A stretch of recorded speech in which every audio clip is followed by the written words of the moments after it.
नमस्ते स्टूडेंट, थोड़ा अर्जेंट में वीडियो बना रहा हूँ आज।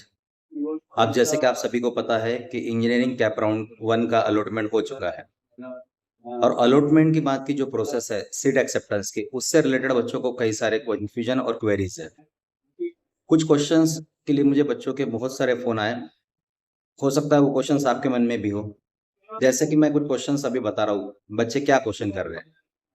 बच्चों का पहला क्वेश्चन ये है कि सर मुझे XYZ कॉलेज मिला है, मुझे वो नहीं चाहिए, मैं डायरेक्ट राउंड 2 में जाना चाहता हूँ। दूसरा, सर बेटरमेंट करना ज़रूरी है क्या? या फ्रीज़ करना ज़रूरी है क्या? तीसरा, हर राउंड में सर वो 1000 रुपीज़ भरना पड़ेगा क्या? तो ऐसे ही कुछ क्वेश्चंस हैं जिससे रिलेटेड अभी मैं एक्सप्लेनेशन देने वाला हूँ। तो सबसे पहले जान लीजिए, सीट एक्सेप्टेंस प्रोसेस जिस किसी भी बच्चे को लगा हुआ है, उसको करना ज़रूरी क्यों है, ये मैं बताता हूँ। पहला कि अगर आपने पहले राउंड में 12 कॉलेज डाले थे, आपको एक कॉलेज मिल चुका है XYZ। नो डाउट आप उसमें इंटरेस्टेड नहीं होंगे या फिर वो कॉलेज आपको नहीं चाहिए। बट एक चीज समझ लीजिए, वो कॉलेज आपको क्यों मिला? ऊपर के जितने भी कॉलेजेस है, उसमें से एक भी कॉलेज आपके मार्क्स के कट ऑफ में नहीं बैठता। वो नहीं मिले इसलिए ये कॉलेज आपको मिला। ओके, अब मैंने बेटरमेंट करना चाहिए या नहीं करना चाहिए? अगर मैं बेटरमेंट करता हूँ और राउंड 2 में जाता हूँ, ऑब्वियस है मैं इससे बेहतर जो मुझे कॉलेज मिला, XYZ कॉलेज जो मिला, उससे बेहतर कॉलेज मैं ऊपर डालूंगा। अगर ऊपर दिए गए किसी कॉलेज में से मुझे कोई कॉलेज मिलता है, तो मेरा ये वाला कॉलेज कैंसिल हो जाएगा, और अगर नहीं मिलता है तो ये कॉलेज एज इट इज रहेंगे। बट अगर आप बेटरमेंट के बिना ही, मतलब डायरेक्ट राउंड 2 में जाना चाहते हो, तो ये कॉलेज तो आपका ऐसे ही कैंसिल हो जाएगा। और अगर राउंड 2 में कोई कॉलेज नहीं मिला, तो फिर राउंड 2 में आपके पास कोई भी कॉलेज नहीं रहेगा।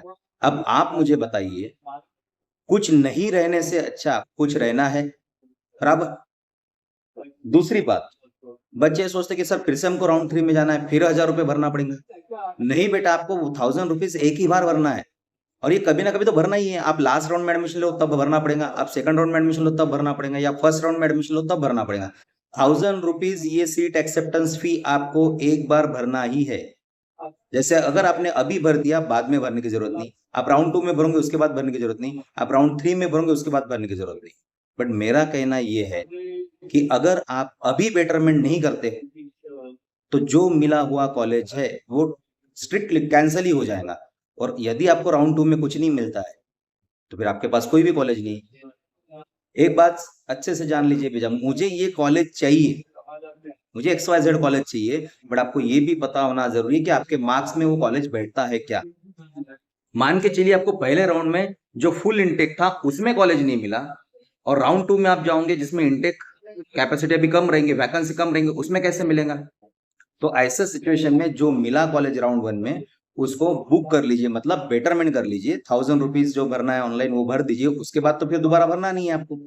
और राउंड 2 में अगर आपको ऊपर में से कोई कॉलेज मिलता है, तो आपका ये कॉलेज XYZ कैंसिल हो जाएगा और ऊपर का कॉलेज अलॉट हो जाएगा। यही 1000 रुपीज उस पर ट्रांसफर हो जाएंगे। बट अगर नहीं मिलता है, तो ये कॉलेज तो आपका एज इट इज रहेगा ना। उसके बाद भी अगर आप सेटिस्फाइड नहीं हो कि नहीं, राउंड 2 में भी आपका ये XYZ कॉलेज ही रह गया, आप राउंड 3 में जा सकते हैं। तब राउंड 3 में आपको पैसे भरने की जरूरत नहीं है, फिर से वो ऊपर के कॉलेजेस के लिए देखेगा। ऊपर का मिलता है तो ये कैंसिल हो जाएगा, नहीं मिलता तो ये कायम रहेगा।